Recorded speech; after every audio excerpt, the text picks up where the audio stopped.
Hey there, Drowsy Historian here. Tonight, you are a medieval villager on All Hallows Eve, the day that we now know as Halloween. The harvest is done, the nights grow longer, and the last light of the year slips away as the chapel bell tolls for the dead. A hush settles over the lanes, because this is the night when the living and the dead draw close enough to meet. Before we set foot into the shadows, do me one small favour. Tell me where you're listening from and what time it is there. If you'd prefer these stories without ads, you can join the Patreon. It's linked in the description. And if you want the ultimate immersive experience, consider using a pair of wireless earbuds. They're comfortable, discreet, and designed so you can wear them even while sleeping. I've linked my favourite pair plus other sleep tools in the description. Now, lie back, get comfortable. Let's begin. The day dies quietly. The sun has been sliding down the sky since the late afternoon, and now it finally sinks behind the fields, leaving the land in a half-light that seems to cling longer than it should. The harvest is stored in barns, the last of the grain stacked away, and there is a sense of guarded relief in the air. You have survived the season of labour, at least for now, and there will be food to see you through the cold months. Yet survival never feels secure here. The nights are growing longer, colder and darker, and the promise of winter presses in from the horizon like a weight. Smoke rises from the hearths of cottages along the lane, carrying the smell of peat, dung and damp wood. It clings to your clothes, stings your eyes and lingers in your throat, a reminder that warmth always comes at a cost. You walk slowly along the packed earth, boots crunching against frozen clumps of soil. Around you, villagers move with the same restless air. Mothers shepherd children indoors, pulling them by their sleeves before the dark sets in too heavily. Men finish their chores quickly, tying animals, checking latches, moving firewood under cover. Tonight is not an ordinary evening. It is All Hallows Eve, the edge of the year, when the dark itself feels closer, and the living step carefully for fear of brushing against the dead. The road between houses is little more than mud dried to ruts, but tonight it feels like a corridor, closing in on either side as shadows stretch long and strange. Above, the sky bruises into a purple black. A few stars prick through the clouds, though most are lost to the haze of smoke, drifting up from every chimney. The smell of burning clings to the air like an extra season, mingling with the tang of the soil and the faint reek of animals penned close to the cottages. You breathe it in because there is nothing else, and because to be without smoke here would mean being without fire, and to be without fire would mean death. Even now, your skin prickles with the edge of the cold, creeping in as the last of the day's warmth slips away.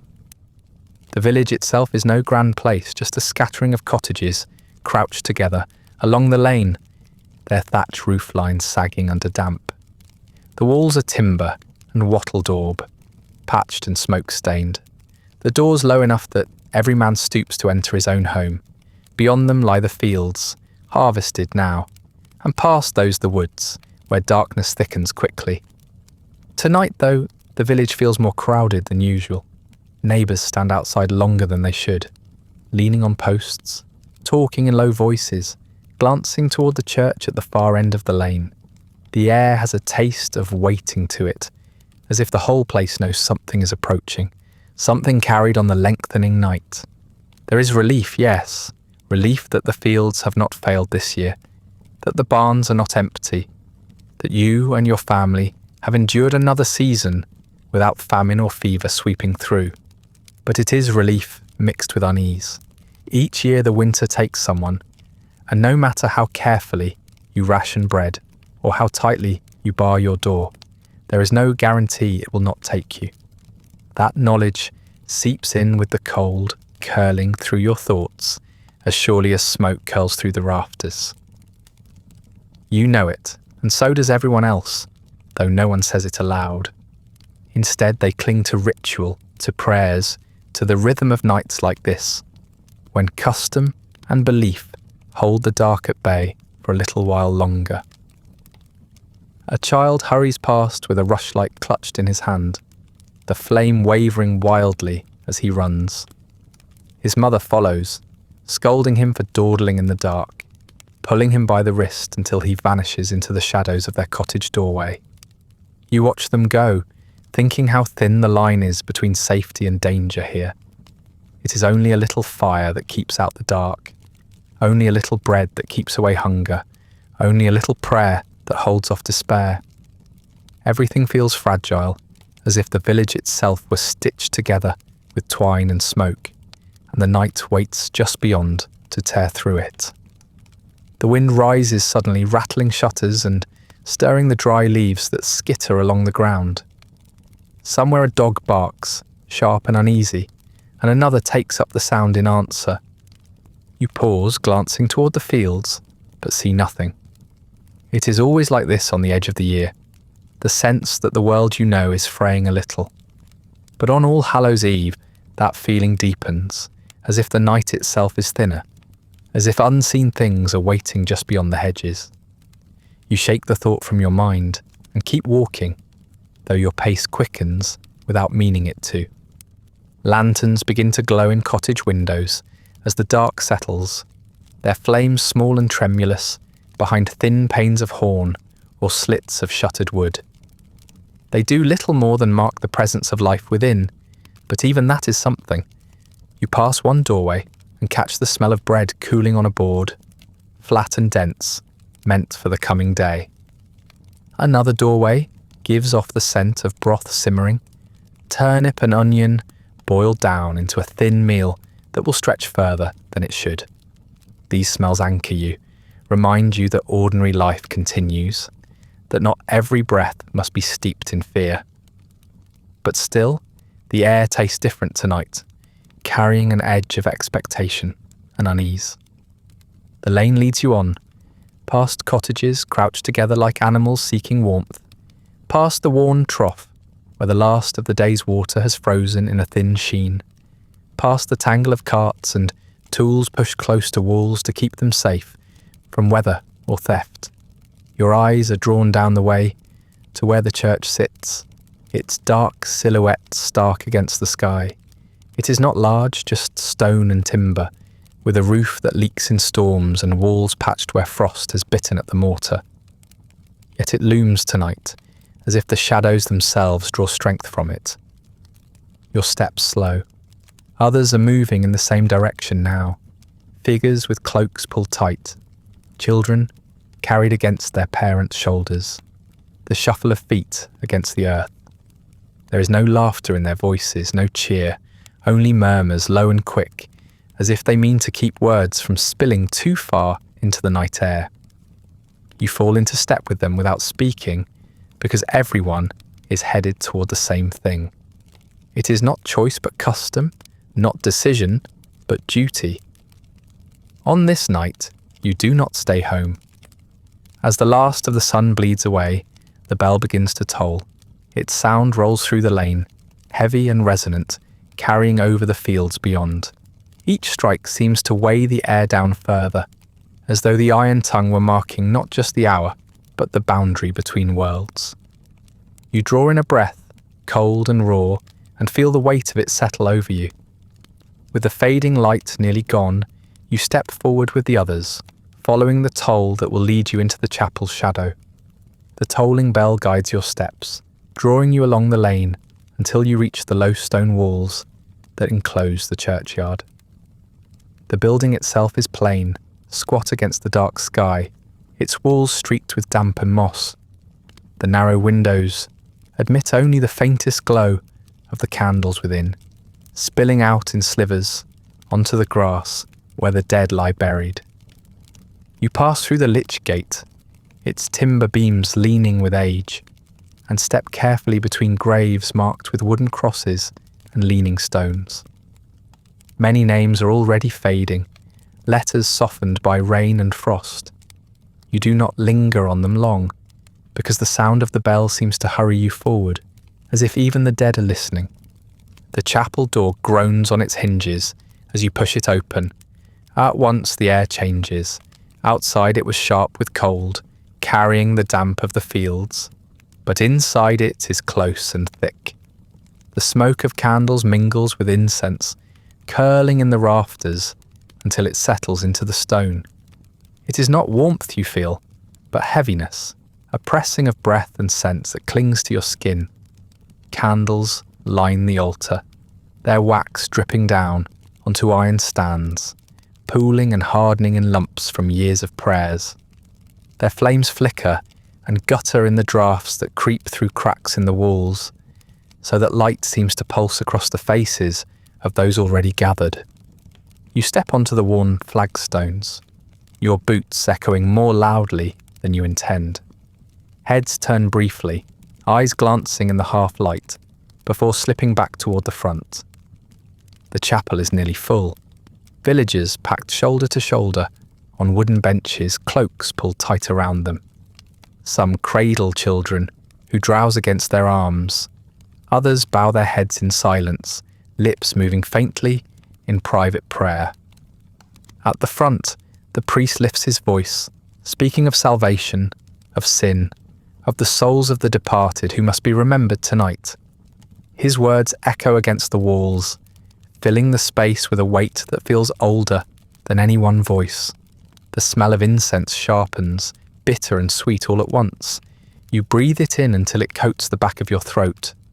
The smoke hangs so thick that the beams above are lost in shadow, and you can almost imagine it as a barrier, something meant to keep what should not be here from slipping inside. Beside you, a woman clutches her rosary so tightly the beads click against each other, her fingers moving with mechanical precision. Her knuckles are pale in the wavering light. She whispers along with the prayers, her voice so low you barely hear it, but steady, as if each word were a charm holding the world in its place. The priest's sermon turns, as it always does on this night, toward death. He speaks of purgatory, of the souls who wait for release, of the prayers of the living that might ease their burdens. His voice is measured, calm, but the images are vivid enough. Fire, shadow, restless wandering, the long road between this world and the next. You shift in your place on the bench as he describes how prayers tonight may bring comfort to the dead, how each soul remembered may be lifted by the light of Christ toward rest. You sense the congregation leaning into his words, clinging to the idea that ritual and repetition might soften the harshness of fate. Outside, the bell has gone quiet for now, leaving only the rhythm of voices within. The congregation answers the priest in murmured Latin, words that few truly understand, but all have learned to repeat. The syllables flow together like water, carrying with them a sense of order, of pattern against the chaos beyond the doors. The sound reverberates in the hollow space, mingling with the hiss of candles and the occasional creak of a bench shifting under weight. For a moment, you feel caught in a current of voices, your own joining without thinking, as if silence alone might leave you unguarded. The air grows colder the longer you sit, the stone beneath your boots holding the day's chill. Your breath rises faintly, visible in the weak candlelight, and you wonder if the walls keep out more than the wind. Stories say that on All Hallows Eve, the veil between worlds thins, that spirits wander freely. The priest insists the prayers will drive them back, but still your eyes drift to the door each time it creaks. Each sound seems sharper in the thick quiet. A cough muffled into a sleeve, the shuffle of boots, the faint whimper of a child who does not understand why she is here. All of it is gathered under the steady drone of prayer, the one thread holding everything in place. Time passes strangely in the chapel. The dim light makes it impossible to measure, the candles burning lower in their sockets, the wax pooling thicker. You bow your head, murmuring the same lines again and again, until the words blur into sound. The meaning slips away, and you're left with rhythm alone. A cycle of speaking, breathing, listening. Your knees ache from kneeling, your back stiff from the hard bench. Yet you do not move. No one does. To break the pattern would feel dangerous, as though the walls themselves depended on the weight of your voice to hold against the dark outside. The priest moves to the altar, lifting the censer. Smoke pours out as he swings it slowly, the chain clinking against his hand. The scent thickens, stinging your eyes until they water, but still you keep them fixed on the rising smoke. It coils upward, catches the candlelight, and disappears as into the rafters. The symbolism is clear enough, though the priest does not explain it aloud. Prayers rise, smoke rises, the barrier between here and there is reinforced. You think of the graves outside, of the names already lost, and wonder if those prayers reach them, or if they dissipate in the rafters like the smoke itself, leaving the dead to wander still. A chant begins, slow and heavy, the priest's voice joined by a few strong ones in the crowd. It builds, the notes low and droning, filling the chapel until the stone itself seems to hum. The sound vibrates in your chest, steady and relentless, a reminder that faith here is not quiet but loud, pressing, insistent. You add your voice again, though you're not sure the note is right, and you feel it swallowed by the mass of sound around you. Together, the voices become less human and more elemental, as if the village itself were groaning under the weight of the night. When at last the prayers reach their end, the congregation falls into silence. The hush is almost startling, as though something has been cut away. You glance toward the door, half expecting it to open on its own, but it remains closed, swollen with damp in its frame. For a moment, only the drip of wax breaking loose from a candle and striking the stone fills the space. Then outside, the bell begins to toll once more. Its tone is sharper now, more insistent. It does not call you to prayer this time, but warns against what lingers beyond the walls.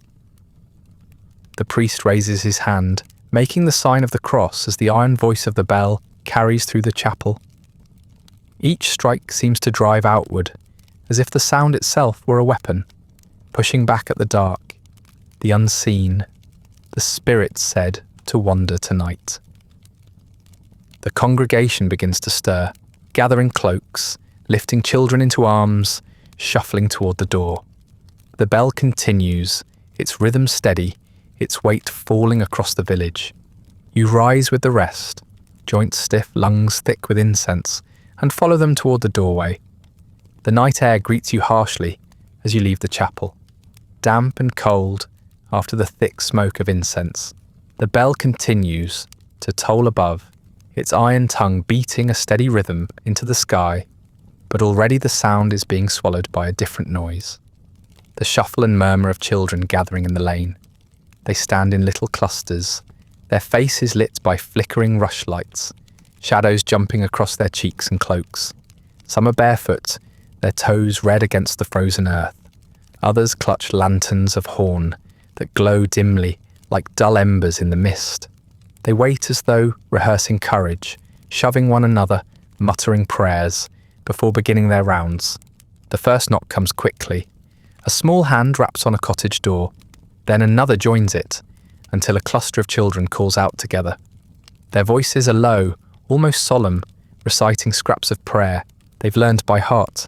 For your soul, and for all Christian souls, one mutters, tripping over the words. For cakes this night. The door creaks open, and a woman appears, her face lined with weariness, but she hands over a tray of small round breads, marked with a cross. The children seize them, murmur another prayer, and scatter into the dark, the sound of their feet slapping the mud as they run to the next door. All along the lane, the ritual repeats. Dogs bark and strain at their leashes, unsettled by the commotion. Mothers peer from thresholds, crossing themselves as the children shuffle past, muttering blessings or warnings. A few men stand aside in the shadows, arms folded, watching the procession, with faint smiles that carry more pity than joy.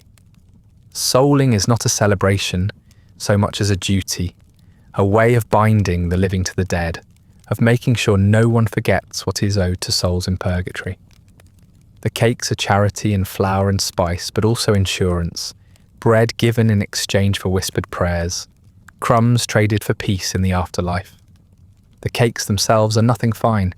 They are small, round and plain, baked hastily from coarse flour, sometimes sweetened with dried fruit if the household can afford such a luxury.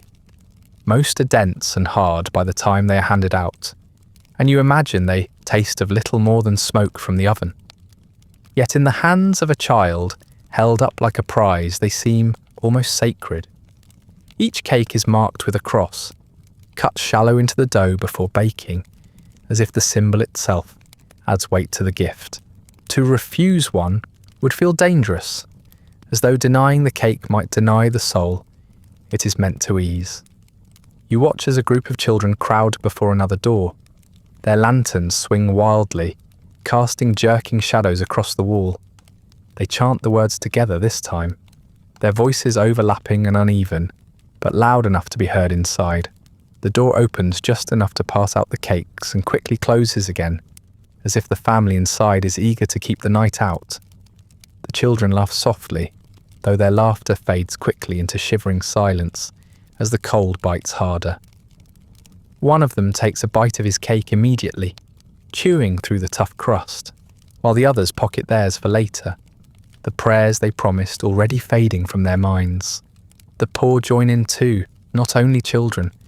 You see a pair of old women moving from door to door, their shawls pulled tight around their shoulders, voices hoarse with age, as they offer prayers in exchange for bread.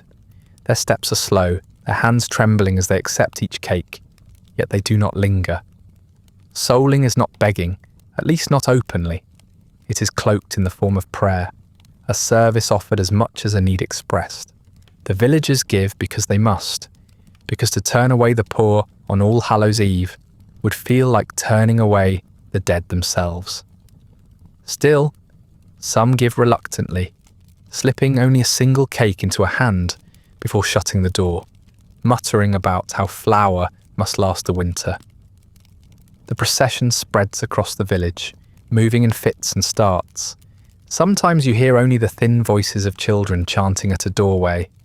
Other times, the quiet shuffle of feet scuffing through leaves and mud. Always the dogs bark uneasy, their cries carrying from yard to yard as if they sense more than the children do.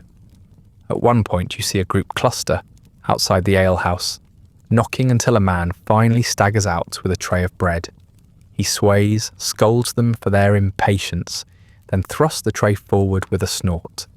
The children seize the cakes, mutter their prayers, and scatter again into the dark, leaving the man to retreat into the warmth of the tavern's smoky air.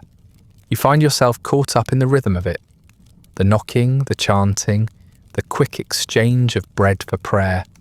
It becomes a kind of pattern, an echo of the church service, but carried into the street. The prayers are shorter, less polished, half muttered and hurried, but they follow the same logic. Words as a bridge, words as a defence, words that matter because they have always mattered. The cakes, too, are more than food. They are tokens, reminders that the dead are still hungry, in their own way, and that it falls to the living to feed them. You wonder how many prayers will actually be spoken once the cakes are eaten, how many souls will be lifted by crumbs and words whispered half asleep. A small group of children approaches you, their faces half hidden by the shadows of their hoods. One of them raises a rushlight, its flame guttering in the wind, and together they begin their chant. Their voices are thin, uneven, but steady enough to carry the weight of tradition. For your soul, and for all Christian souls, they repeat, for cakes this night. The words feel more formal when directed at you, as if the children themselves become part of the ritual, reminding you that even your family must give, must contribute, must not be seen to turn away the need. Their eyes look up at you expectantly, not with joy, but with a kind of weary seriousness far older than their years. You step back inside your cottage for a moment, retrieving the cakes prepared earlier. They are hard already, the crust rough under your fingers, the cross etched faintly across the top. You bring them to the door and hand one out, then another, until each child has a piece in hand. Their small voices rise again, prayers muttered quickly, some almost swallowed by the night. You catch fragments, rest, mercy, and souls, but the meaning is less important than the act itself. They bow their heads briefly, more from habit than reverence, and then shuffle away, their lanterns bobbing as they move down the lane. The bell continues to toll, though slower now, echoing across the rooftops. Its sound threads through the chant of children, the barking of dogs, the murmurs of villagers watching from doorways. Together, it creates a strange music, harsh and uneven, but bound to the night. You stand at your threshold, watching the procession drift further into the dark, and for a moment the lane feels crowded with more than the living. The prayers hang in the air like mist, the cakes clutched in small hands like offerings. You wonder if the souls beyond hear them, if they lean closer on this night to catch the words, to taste the crumbs passed hand to hand. The lane that only moments ago rang with the chanting of children now fills with a different sound.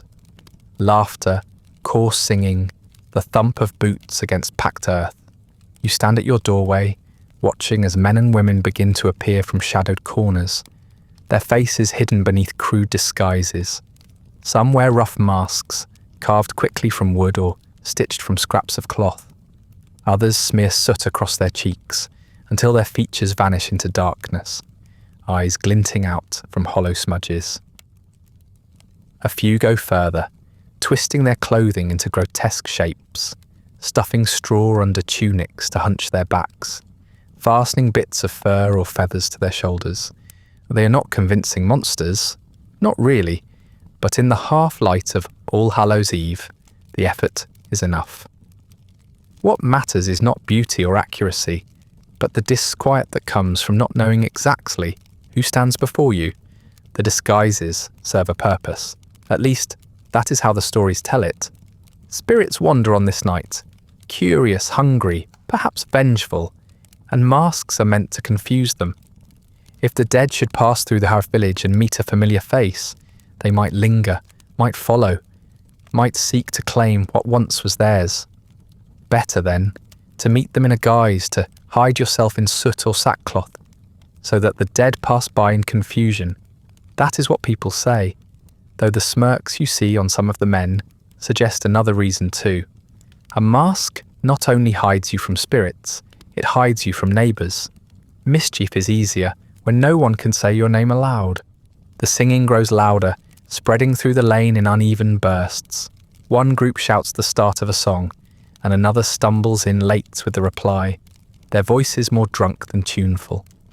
The words are bawdy, half prayer and half taunt, borrowed from tavern halls and spun into something fit for the night. A man waves a stick in time with the beat, others clap and stamp, and soon the whole procession has the air of a rough play rather than a solemn rite.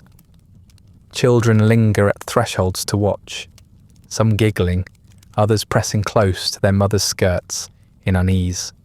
It is hard to tell whether the laughter is meant for joy or for daring, as if each note dares the night to strike back. A woman strides past with a veil drawn low over her face, her skirts tucked up and stuffed with straw until her figure looks misshapen. She leans on a crooked stick, hunching as though she were ancient, her voice rasping as she shouts blessings, or curses, at those who watch.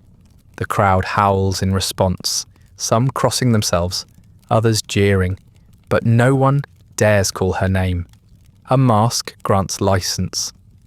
Behind soot or sackcloth, a villager can say what they would never say in daylight, can shout mockery at their betters, can sing songs that flirt with blasphemy, all while claiming the excuse of tradition. The disguise does not merely confuse spirits, it unsettles the order of the village itself, if only for a night. You notice the torches now, bobbing as groups move down the lane. They flare against the damp air, spitting sparks that drift into the dark. Their light throws shadows against the walls of cottages, stretching them tall and bent, so that the mummers seem far more monstrous than they are.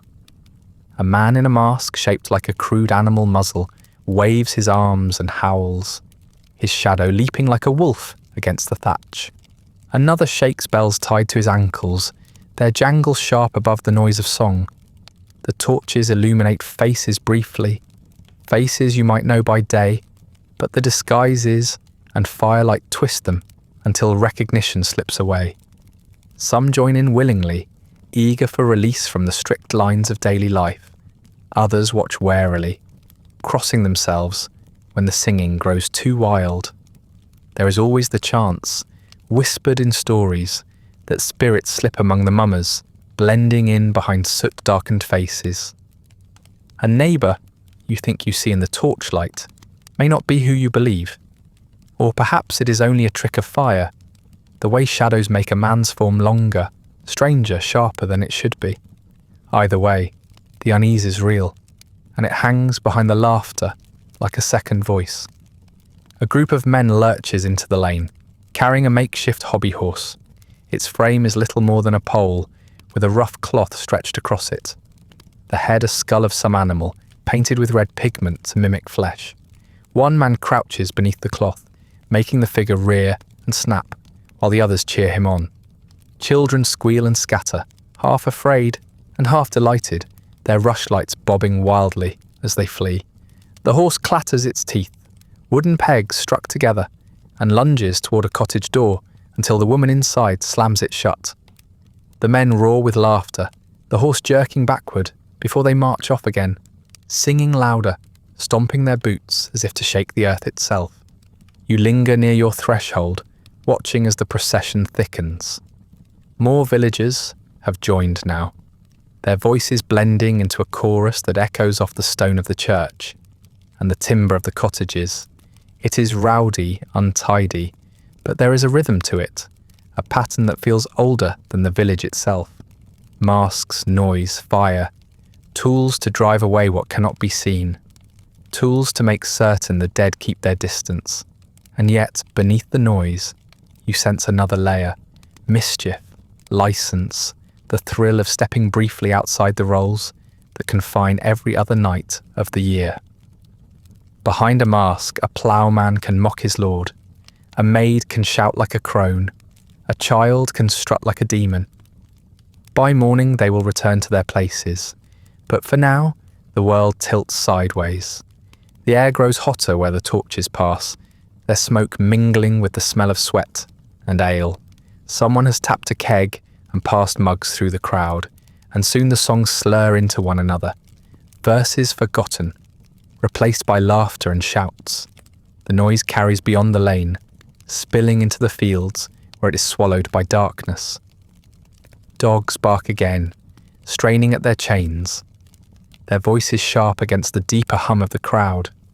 For a moment, you feel the village is more alive than it has ever been, the night filled not with fear, but with a kind of reckless defiance. Still, unease lingers.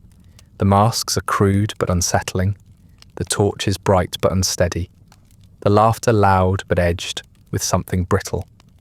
You watch one man stumble into another, their roughshod fight quickly absorbed into the laughter of those around them. Another figure, masked and bent, slips between groups without speaking, and you cannot tell whether it is a neighbour or a stranger. The lines blur easily here, and in the confusion of torchlight you feel that perhaps anything could walk the lane tonight and not be questioned. The laughter fades as the crowd drifts toward the green. Torches crackle, voices rise in bursts, but in the lanes between cottages the air is quieter now, the noise thinned by distance. Here the mood shifts. You hear whispers instead of songs, murmured words passed from one neighbour to another, low enough that they seem meant more for protection than for sharing. The tales are not of masks or mischief anymore, but of wandering souls. It is All Hallows Eve, And though noise may confuse the spirits, silence also has its place. In silence, people remember that the dead walk near. One household has set candles in their windowsills, the flames small and unsteady, but each one a beacon for the departed. The light is meant to guide, to keep the souls from losing their way, to remind them they are remembered. You see another cottage where bread has been placed on the table, left untouched, an offering for those who might pass unseen. The loaves are small, coarse, not meant to last through winter, but given freely tonight. To keep the dead fed is to keep them peaceful, or so the villagers believe. The air smells of smoke and bread, mingled together, as if the boundary between living and dead meals is thinner than usual. Doors are marked too, symbols scratched or chalked above lintels, sprigs of herbs tucked into cracks of the frame. You pass one where garlic has been hung, another where iron nails glint in the torchlight, hammered into the wood as if to pin the threshold shut against what might slip through. These charms are humble, improvised, but each carries its own weight of meaning. The village is a patchwork of defences, every doorway different, every family guarding themselves in the way they know best. And yet the sameness lies in the fear beneath, a shared conviction that tonight the air is not theirs alone to breathe. As you walk the lane, the feeling presses in. The night is crowded, not with bodies you can see, but with something heavier, less certain. The air seems thicker, as though too many breaths linger in it. When you pause, the silence around you feels listening, waiting, as if the earth itself were holding its breath. You think of the graves by the church, the names already fading from their stones, the earth heaped over them not so long ago. The priest speaks of souls in purgatory, restless and waiting, and on this night you almost believe you can hear them shifting, rustling like dry leaves, just out of sight. A neighbour crosses herself as she hurries past, clutching her cloak tight. She does not meet your eyes. Behind her, two men stand near a doorway, their voices low but urgent. One insists he heard knocking last year, long after the souling had ended, a hollow sound at his shutter. He swore no one was there, yet in the morning his bread was gone. The other shakes his head, muttering that it is only the wind that plays tricks. But his own gaze keeps darting to the shadows, where the torchlight does not reach. You realise these stories are not told for entertainment. They are reminders, warnings, ways of giving shape to the unease that none of you can quite name. The torches on the green flare brighter in the distance, laughter still rising there, but in the lanes between houses the mood grows heavier. Children cling to their mothers, refusing to stray even a step from their skirts. A dog whines at a doorway, its ears flat, staring into the dark hedge beyond the fence as though it sees something you cannot. You think of how often animals are said to sense what lies beyond sight, and you do not linger by the dog's gaze. Instead you walk faster, boots slipping in the mud as you pass by. Candles flicker in more windows now, tiny flames trembling against the draughts that sneak through the shutters. Each light seems to mark a place where the boundary between worlds is acknowledged, not denied. You wonder if the souls see them, if they wander the lanes and stop by each doorway to pause in the glow, like beggars drawn to warmth. You wonder if they hear the murmured prayers that seep out beneath doors, or if they notice the bread, the cakes, the little tokens laid out on tables. And you wonder too, what happens if a household forgets or refuses? Do the souls pass quietly, or do they scratch at shutters until someone remembers their due? The stories say the dead do not come alone. They bring with them a weight, a chill, a stillness that settles where they linger. You feel it now, as you stand near the well, the air suddenly colder than it should be, the damp sharper in your lungs. The torches are too far to give comfort, and the candles in the windows feel small, fragile. You tell yourself it is only the wind, only the breath of autumn slipping down from the hills, but the thought does not hold. It feels like company that will not speak but will not leave. A group of villagers gathers near a cottage door, their voices hushed but rising with unease. One swears he saw a shadow move across the lane, though no torch was near. Another insists she felt a hand brush her shoulder, though the lane was empty. They cross themselves, mutter prayers, whisper charms they learned as children. A sprig of rosemary is thrust into the latch, a nail hammered deeper into wood, a candle lit though the hour is not yet late. They return inside quickly, shutting the door behind them, as if the act of retreat is itself a kind of ward. You walk on, the ground soft beneath your boots, the air close. Each cottage seems to close in tighter, shutters barred, windows glowing faintly.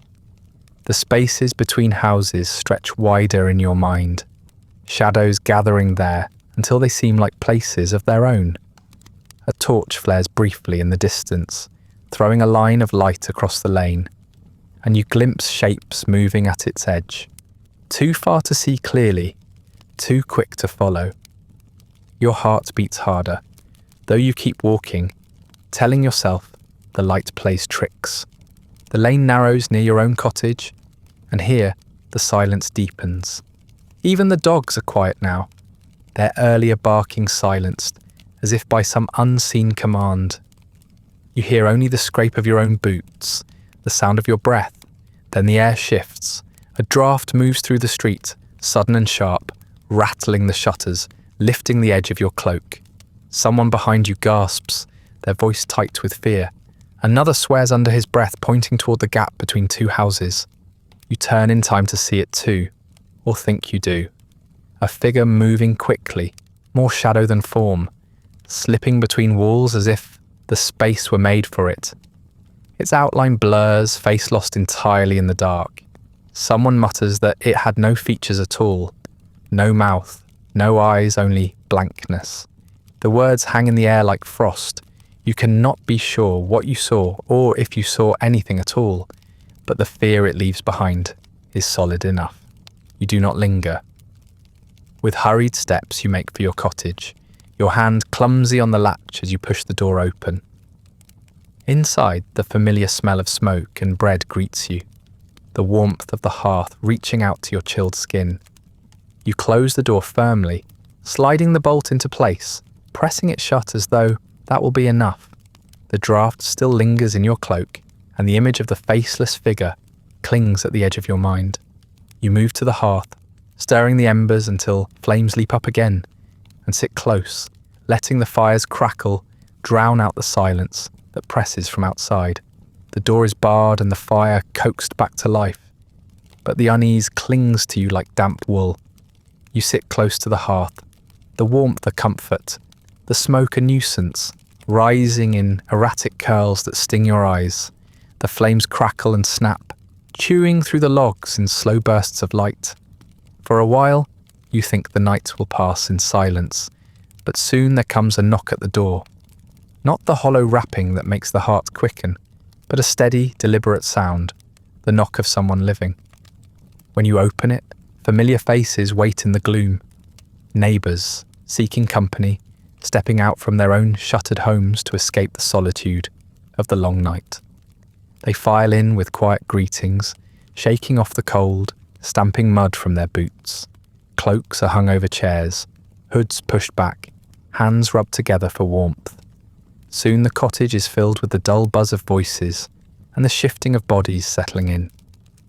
The fire becomes the centre of it all, everyone gathered close, as if its glow might guard against what prowls beyond the walls. Mugs of ale are passed around, weak and sour, the dregs of last season's brewing. It is not enough to lift spirits, but it gives the hand something to hold and the mouth something to wet before stories begin. The shadows thrown by the fire dance across the walls, stretching thin and crooked, bending faces into shapes half human, half spectral. The flicker makes it difficult to tell who speaks at times, as though the tales rise not from lips, but from the dark itself. The first story comes easily, spoken by a man whose voice carries low and steady. He speaks of a woman down the lane, one long buried, who was said to rise on nights like this to wander the fields she once tilled. He swears his own grandfather saw her once, pale against the hedge, her hands clutching a bundle of grain. She left no footprints, only the crushed stalks behind her, as though her weight were nothing. The listeners nod, some crossing themselves, others muttering small prayers under their breath. No one questions whether the tale is true. On All Hallows Eve, truth is not the measure.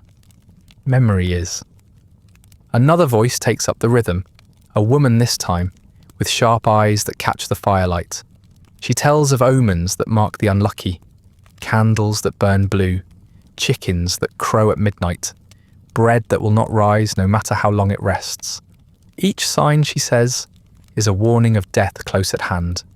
Her words tighten the air, the listeners leaning in, measuring her meaning against their own homes, their own families. Someone chuckles softly, though it is a nervous sound, cut short as quickly as it begins. The stories grow darker with each telling. Witches enter them now, whispered as though the very word might summon what it names. You hear of the midwife accused after a child sickened, of the widow whose herbs were said to curdle milk, of the quarrels that spiraled into suspicion when livestock died. The fire pops, sending sparks up the chimney, and several heads turn toward the sound. The crackle is ordinary, but tonight it is easy to imagine otherwise, as if the flames themselves listen to the tales. One man leans forward, mug in hand, and tells of charms to guard against witches. He lists them with the precision of someone who has rehearsed it many times. Nails driven into thresholds, crosses chalked onto doors, knives placed under pillows to keep the sleeper safe. Another interrupts, claiming he knows of a woman who hid a horseshoe in her hearth, and when a witch crossed her path, the iron drew blood without a blade. Whether the story is invention or memory, no one asks. It is enough that the telling makes it real for the moment. The ale warms throats and loosens tongues. Tales become bolder, louder, though always with the edge of unease beneath them. You sip slowly, the sourness sharp on your tongue, watching faces shift in the firelight. Each speaker seems larger when their tale swells, smaller when silence falls after. Shadows cling to the corners of the room, darker for every spark that leaps from the fire. The hearth becomes both shield and stage, the flames feeding the stories as much as the stories feed the flames. Someone begins to speak of spirits again, not the gentle souls of ancestors remembered in prayer, but the restless ones who cling with malice. He claims to have seen a figure last year at the crossroads, headless, its form barely held together by shadow. The listeners shift in their seats, the air thickening with unease. A woman interrupts, saying such stories are folly, but her voice trembles, betraying her own belief. The silence after is worse than the tale itself, filled with the weight of what is not said. The stories circle and repeat, each echoing the same fears in different guises. Witches, omens, spirits, restless dead, all carried on voices hushed but urgent. You realise the telling is itself a kind of ritual, a way of pressing shape onto the formless dread that hangs outside. If they can name it, they can face it. If they can pass it from mouth to mouth, it cannot consume them alone. The fire crackles, the mugs empty and refill. The smoke clings thicker in the rafters. Your own gaze drifts to the flames, watching as logs collapse inward, sparks spiralling upward in brief bursts of light.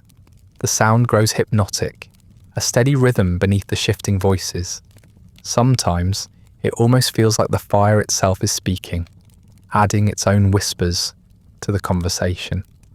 You glance at others and see the same unease reflected in their faces, each one turning now and again to the hearth as though measuring whether the flames are a comfort or a warning.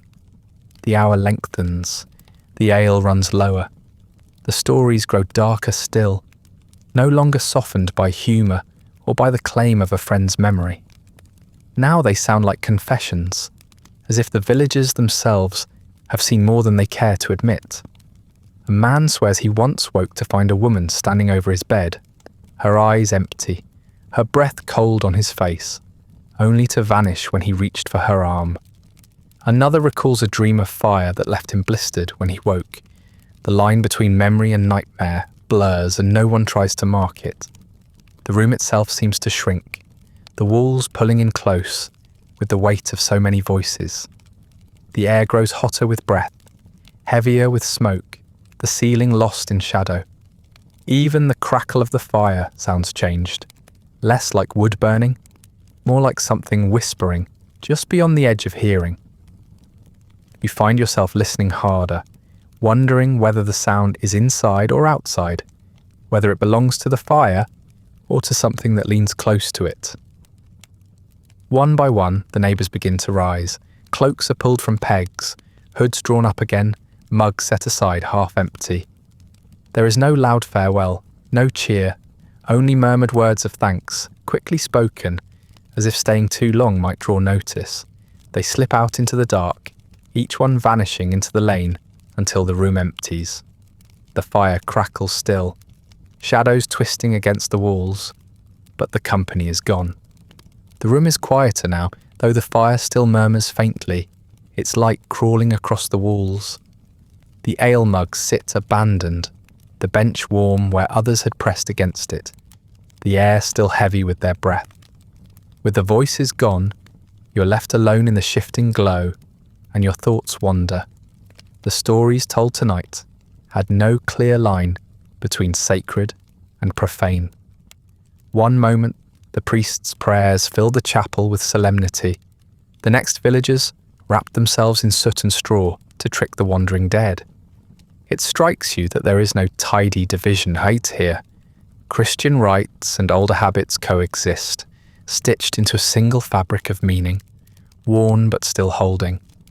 You think of the bells tolling at the chapel, steady and solemn, their sound meant to honour the dead, to drive spirits away, to remind the living of purgatory's weight.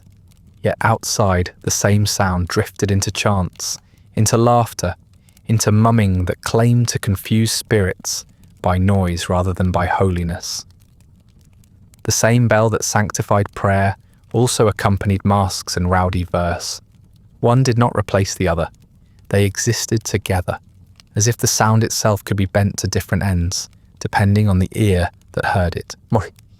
Your gaze drifts to the window, where the shutters are barred, thin slivers of light pushing out into the lane.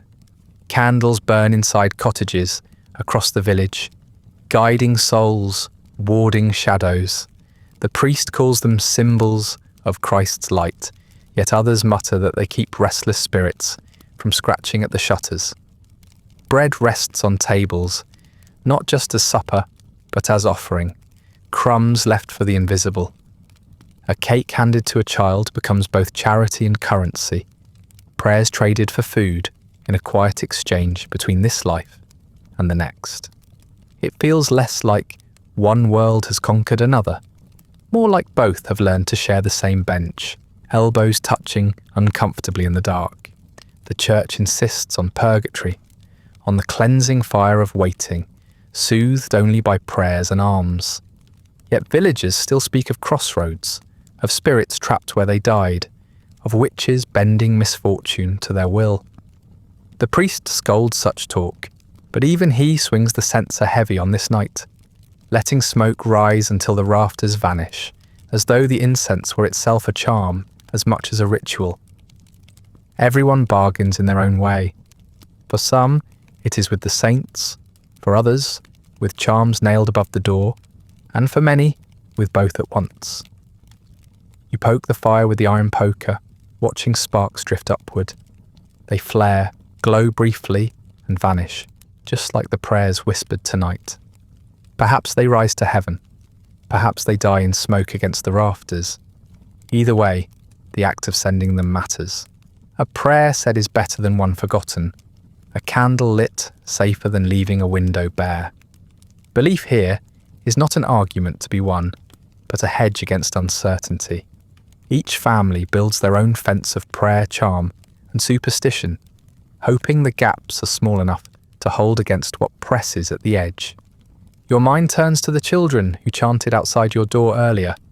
Their prayers were quick, barely formed, and yet they carried the weight of centuries. You wonder if they believed the words they spoke, or if they cared only for the cakes they clutched. But even a muttered prayer might ease a soul's burden, the priest said, and perhaps that is enough. Tonight, words are currency, traded in alleys and at doorways, as readily as at the altar. Faith is not confined to the chapel's stone walls. It leaks into the mud lanes, into children's mouths, into the masks worn by men staggering toward the green. The longer you sit, the more you realise the night itself is a marketplace of meaning.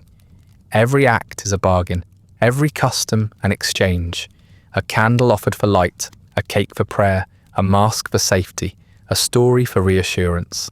Some seek protection, others amusement, all of them layering belief upon belief, until the whole village is draped in rituals that half contradict and half support one another. It does not matter that they are inconsistent. What matters is that they exist, that they fill the silence, that they leave no space empty where dread might slip in. The hearth spits and crackles, the shadows dancing taller along the walls. You think again of the neighbours' stories, witches cursing livestock, spirits wandering fields, omens scratched into bread and bone. None of them agreed on the truth, but each one left its mark, settling into the room like smoke that will not lift. In their own way, these tales are rituals too. The telling binds fear into shape, so it can be carried, so it can be survived. Perhaps belief is less about what is true and more about what helps endure. Outside, the wind stirs. You hear it creep around the corners of the cottage, rattling at the shutters, making the timbers groan. For a moment, you imagine voices in it, distant and thin, as if echoing the prayers still clinging to the air. You shake the thought away, but the silence that follows feels heavier than before. You realise how easy it is to fill silence with meaning. A gust becomes a spirit, a dog's bark becomes a warning, a flicker of light becomes a soul drawing near. The world itself seems too bare without such interpretations, and so meaning rushes in to clothe it, whether borrowed from the church or from the old stories that will not die. The candles on your table burn low, their wax pooling, the flames bowing with each draught. You find yourself staring into them, measuring their steadiness as if it matters. If the flame bends or gutters, what will that mean? You know what the priest would say, and what the old women would whisper, and neither answer is comforting. So you choose not to speak the thought aloud. Instead, you sit with it, letting it press down like a familiar weight. The night stretches on. The fire dips lower, leaving more shadow in its place. The warmth is still there, but the comfort fades, replaced by the feeling that you're no longer entirely alone. The neighbours are gone, yet their stories remain, crowding the silence with shapes you cannot quite banish. You sense how fragile the boundaries are, how little stands between the living and the dead tonight. Even the church, with all its prayers and incense, seems less a fortress than a stall in the same marketplace, selling protection alongside charms and tales. Everything is currency, and no one can afford to go without. You lean closer to the fire, listening to its restless crackle. The sound fills the room, masking the faint noises outside.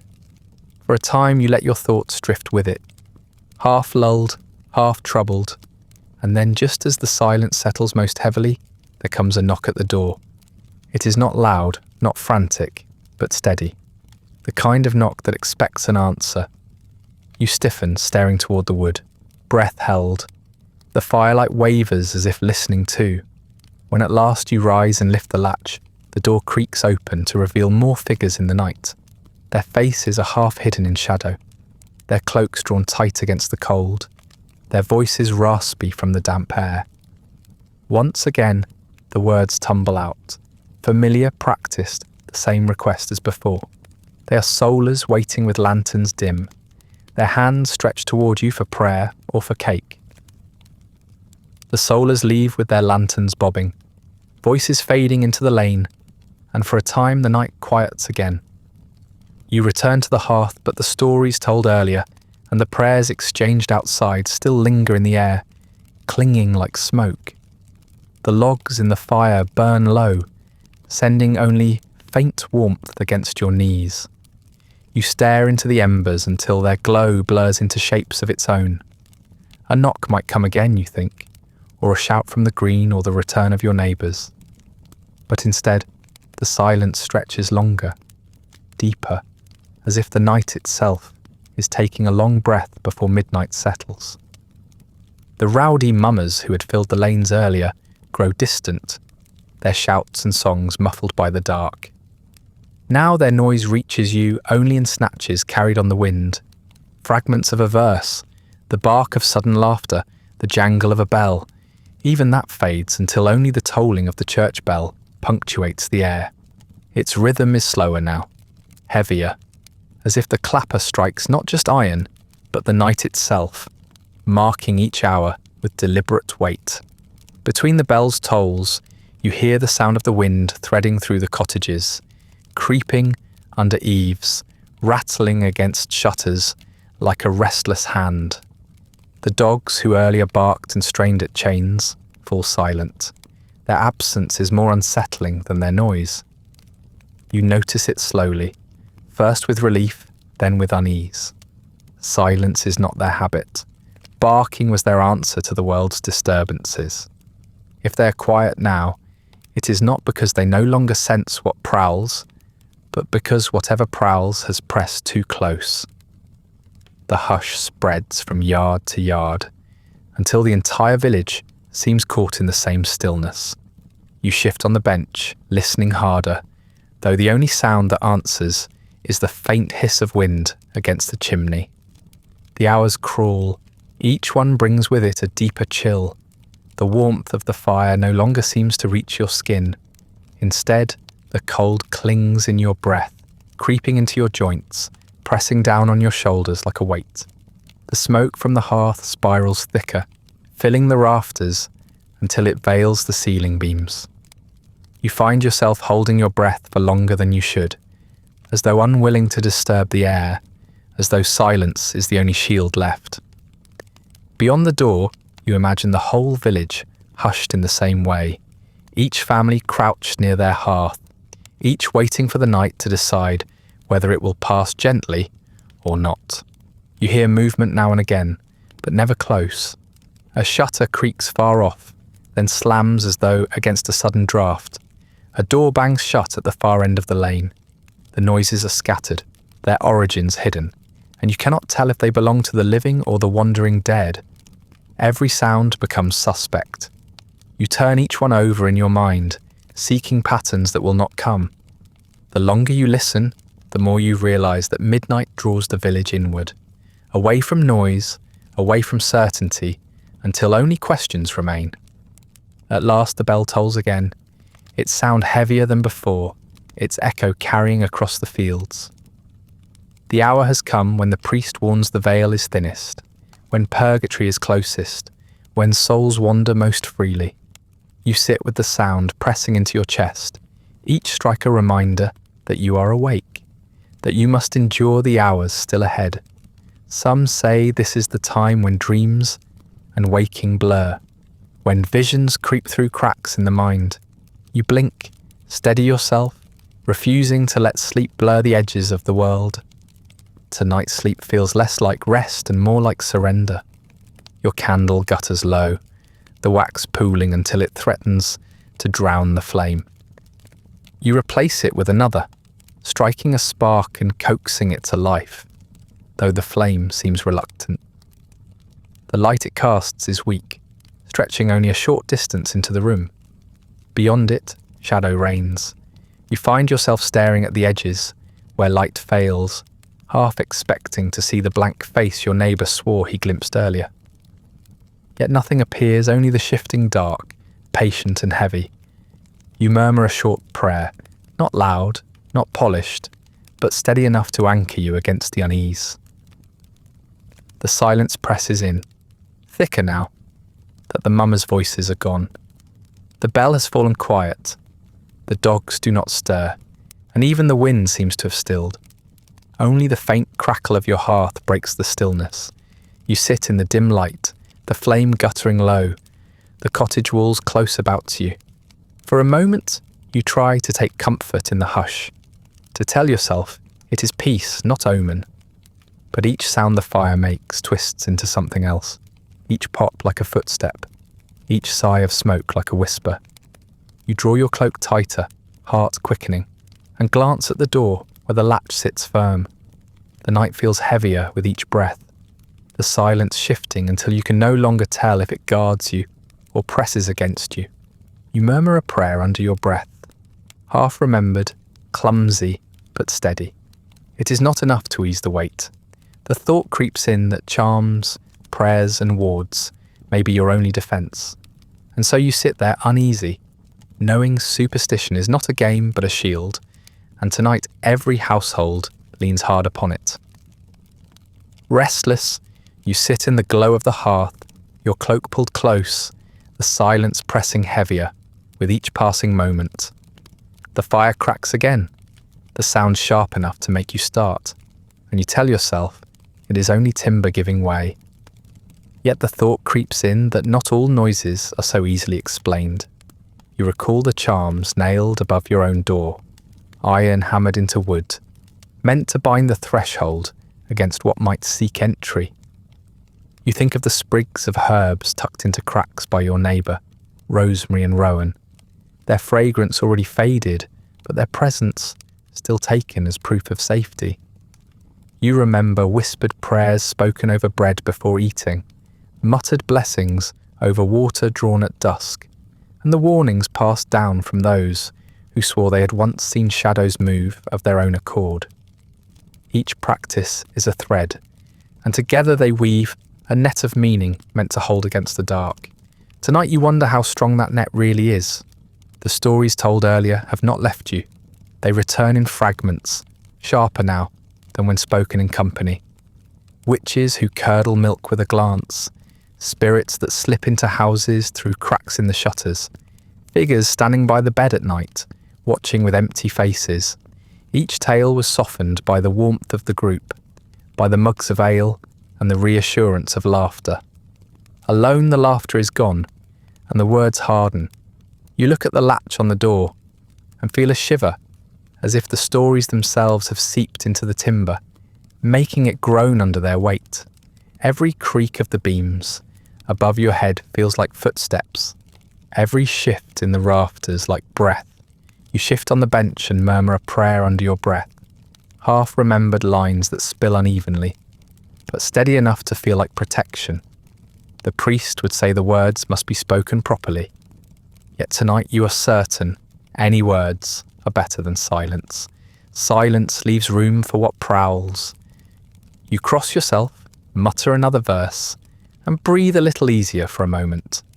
But the unease returns quickly, curling at the edges of your mind, reminding you that prayers are fragile when fear presses too close.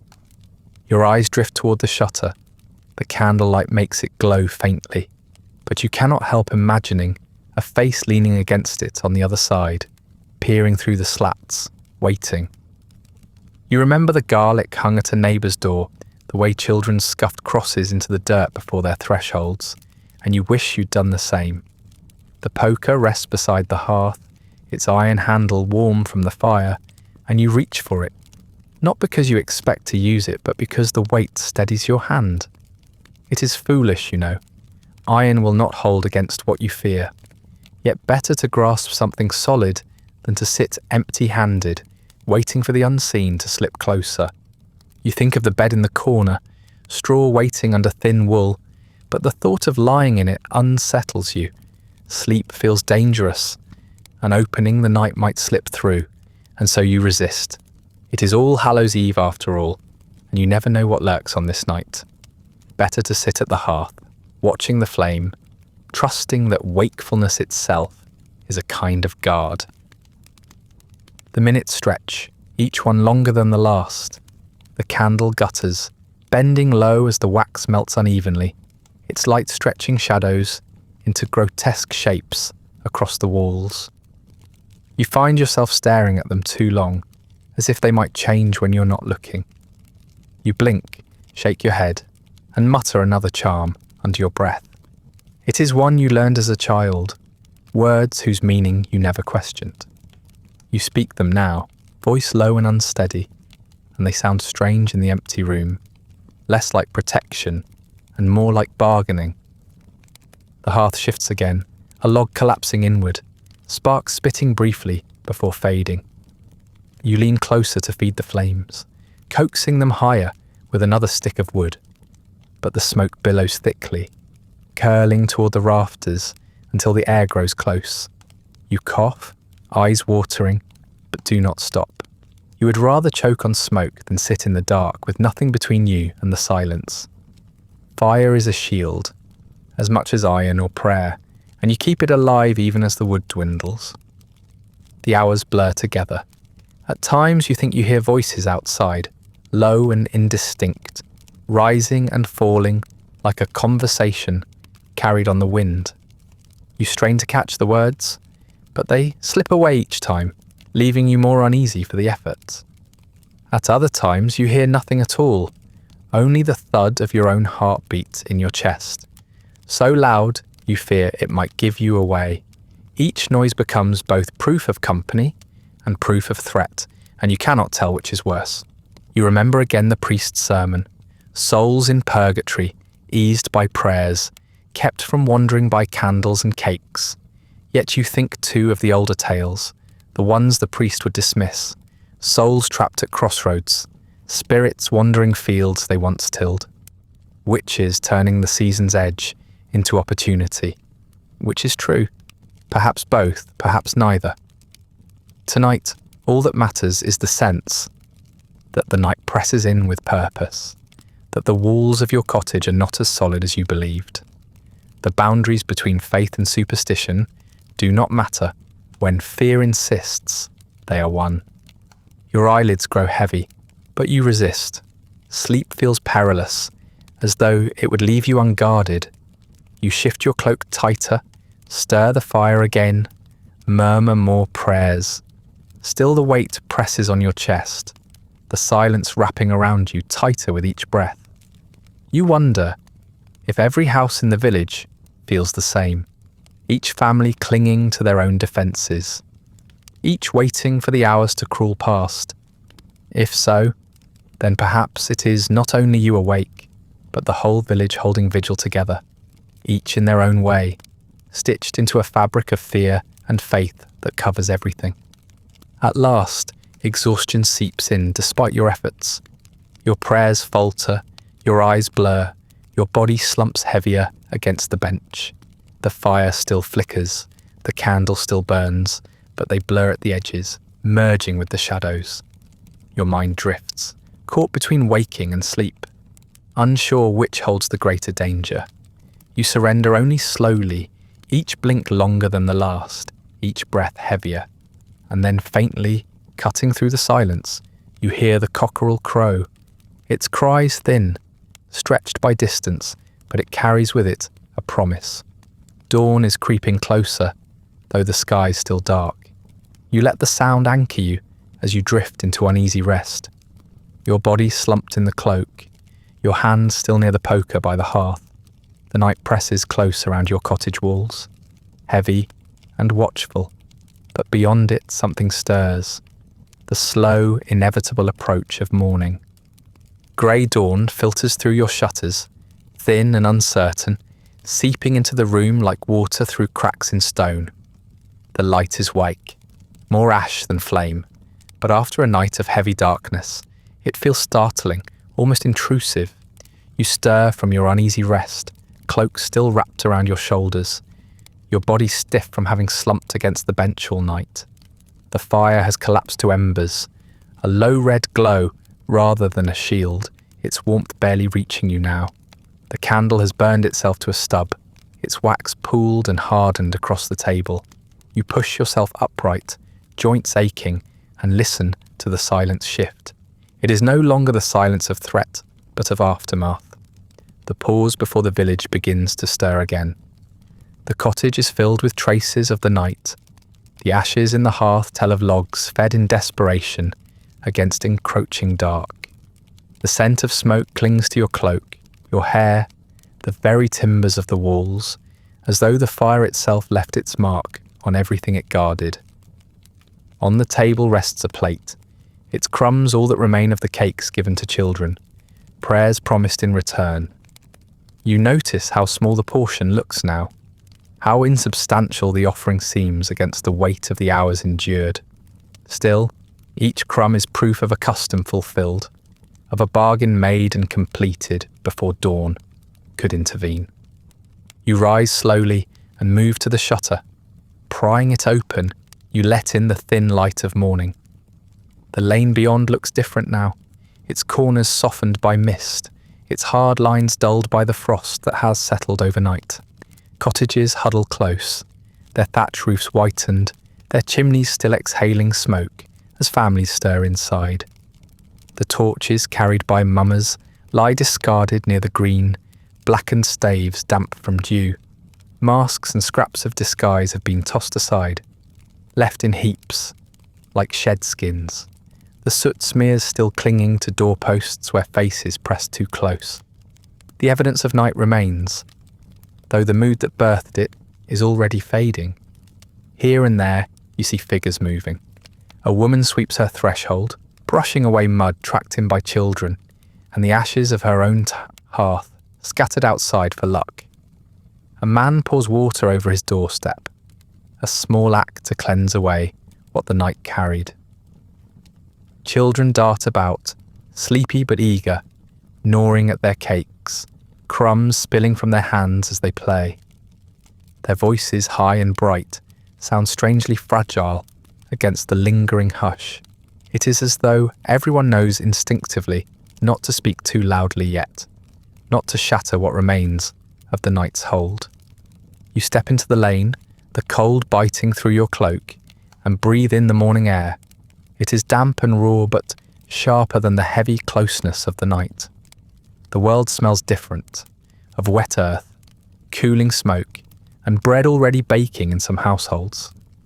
The bread is no longer offering, but sustenance, the first meal of a new day. You pass one cottage where a loaf rests on the sill, baked fresh, steam still rising from it. It is not meant for wandering souls now, but for living mouths. Yet the sight of it reminds you how thin the line is between the two. The village feels subdued, as though worn thin by the night's customs. Neighbours pass each other quietly, their eyes heavy, their voices low. Some cross themselves in greeting, others simply nod, acknowledging the shared weight of what has been endured. The children chatter more freely, repeating snatches of prayers they half remember, boasting of how many cakes they collected, arguing over whose lantern burned the longest. Their words feel like echoes of last night, already softened into memory, as if the fear that hovered in every lane has been reduced to a game by morning. The church stands at the end of the lane, its stones damp with frost, its roof glistening faintly in the pale light. Around its yard, the graves lie still, the names carved upon them unchanged, as though the dead had not been walking at all. Yet you feel differently now when you look at them, as if last night confirmed something you will not name. Candles still flicker in a few windows, their flames pale against the growing light, left to burn through the night as sentinels. Most are guttering now, little more than stubs, but each one is proof that the living held vigil, that the dead were not forgotten in the hours when they might have pressed closest. A neighbour calls to you softly, pointing out the path to the green. You follow, and there you see the remnants of mumming. The ground is trampled, muddy with the prints of boots and the scatter of straw. A crude mask lies abandoned, its cloth face torn and damp. Someone has left a pitcher tipped on its side, the dregs of ale seeping into the earth. The torch staves are piled together now, extinguished, their blackened ends hissing faintly as dew meets charred wood. What had been wild license only hours ago now lies still, like relics of a storm that has passed. The sight is both reassuring and strange, as though you're seeing the skin shed from something larger, something that still lingers unseen. You walk back through the lane, noting how each cottage carries traces of the night's customs. A sprig of rosemary still hangs above one door, wilted but in place. Chalk marks linger faintly on another lintel, blurred by frost but visible enough to recall their intent. At one window, a child's drawing smudged into the dirt remains. A crooked cross traced by a small finger, more charm than art. The whole village bears the signs of having been wrapped in ritual. A patchwork quilt of superstition and faith stitched tight against the dark. By morning, the seams are loosening, but the memory of the stitches remains. Your own body feels heavy now, the weight of sleeplessness pressing into your bones. The night was endured, not escaped. You feel it in the ache of your joints, in the grit in your eyes, in the hollowness of your stomach. Yet beneath that weariness is a strange sense of survival, as if each breath in the morning air is proof of having made it through. You know well enough that others did not always fare so. Stories linger of those found dead at dawn, taken by cold or by fear, remembered only in whispers. The thought makes you move a little faster toward the sound that now cuts through the morning. The bell is ringing again. Its tone is different now, lighter, quicker, lacking the slow dread it carried through the night. No longer does it toll to drive back spirits or weigh down silence. Now it calls the living, not to fear but to order, to gather for mass and return to the shape of daily life.